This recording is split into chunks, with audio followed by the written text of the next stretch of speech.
এখানে আমি যে প্রবলেমটা দেখাচ্ছি এটা ইলাস্টিসিটির একটা প্রবলেম। এটা হচ্ছে যে কে বাল্ক মডিউলাসের ভ্যালু এখানে দেওয়া আছে k equal to 2.026 into 10⁻10 dyne per centimetre square. তাহলে এবার k equal to F by A by d v by V. তাহলে এফ বাই এ হচ্ছে প্রেসার, থ্রাস্ট বাই এরিয়া, এর মানেই হচ্ছে প্রেসার, আর ডিভি মানে হচ্ছে change in volume by V. তাহলে এখানে যেটা কন্ডিশন দেওয়া আছে density of water increases by 1/1000 part. আমি এখানে ইনিশিয়াল ডেন্সিটিটা D1 ধরছি, final density equal to D1 plus 1/1000 into D1। তাহলে D1 প্লাস D1 বাই 1000, তাহলে 1000 D1 plus D1 by 1000, 1001 D1 by 1000।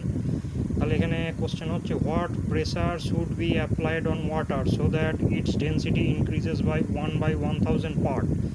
তাহলে D1 equal to M by V1, density equal to mass by volume. তাহলে V1 equal to mass by D1, আর D2 হচ্ছে D2 equal to M by V2।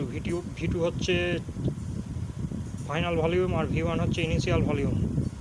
V2 হচ্ছে volume decrease করে যে ভলিউমটা দাঁড়াচ্ছে সেটা হচ্ছে V2। তাহলে V2 equal to M by D2, আর এখানে কন্ডিশন দেওয়া আছে D2 মানে হচ্ছে 1001 D1 বাই 1000, এটা এখানে ক্যালকুলেট করা হয়েছে equal to M into 1000 by 1001 into D1, এটা হলো V2 আলটিমেট ভ্যালু।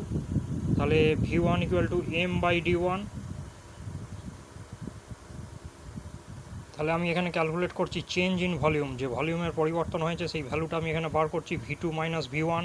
তাহলে 1000 M by 1001 D1 minus M by D1, এটা V2 V1-এর ভ্যালুটা এখানে সাবস্টিটিউট করলাম। এবার এটাকে ক্যালকুলেট করলে হবে 1000 M minus 1001 M by 1000 into 1 by D1।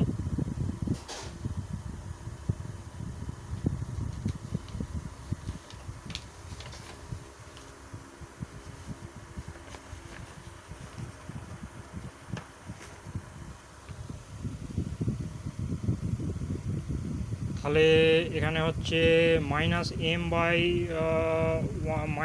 -m by 1000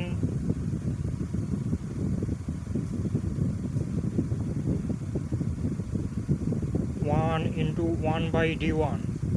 এবার তাহলে হচ্ছে K equal to P by, এটা হচ্ছে চেঞ্জ ইন ভলিউম ডিভির ভ্যালু, এটা এখানে ক্যালকুলেট করে হলো। তাহলে M by 1001 D1 by initial volume V1 হচ্ছে এম বাই D1। এবার এটাকে ক্যালকুলেট করলে হচ্ছে মাইনাস পি ইন্টু 1001, মাইনাস দেওয়ার কারণ হচ্ছে ভলিউম ডিক্রিজ করেছে।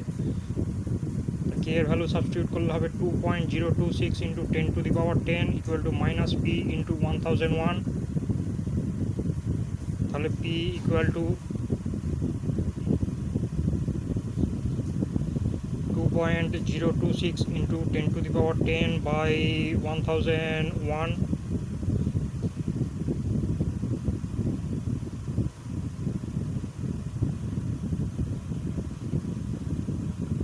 মাইনাসটা আমি এখানে সরিয়ে দিয়েছি, শুধু ভ্যালুটা ক্যালকুলেট করব। মাইনাসটা এখানে ডিনোট করছে যে ভলিউম ডিক্রিজ করেছে, সেই কারণে মাইনাসটা এখানে সিম্বলটা এসেছে। এবার তাহলে হচ্ছে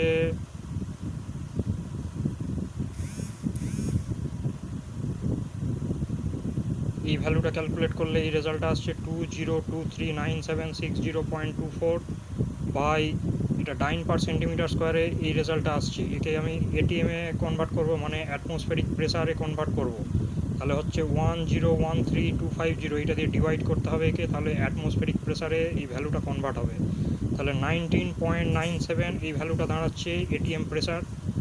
এবার 19.97কে রাউন্ড ফিগার করলে 20 ATM দাঁড়াচ্ছে, মানে অ্যাটমসফেরিক প্রেসার। এইটাই হচ্ছে এর সলিউশান। 20 অ্যাটমসফেরিক প্রেসার দিলে জলের ডেন্সিটিটা 1/1000 পার্টে বেড়ে যাবে। এটাই হচ্ছে সলিউশনের রেজাল্ট। যদি কোনো ডাউট বা কোয়ারি থাকে কমেন্ট অবশ্যই লিখবেন, সঙ্গে থাকবেন, ভবিষ্যতে আরও ভিডিও পাবলিশ করব।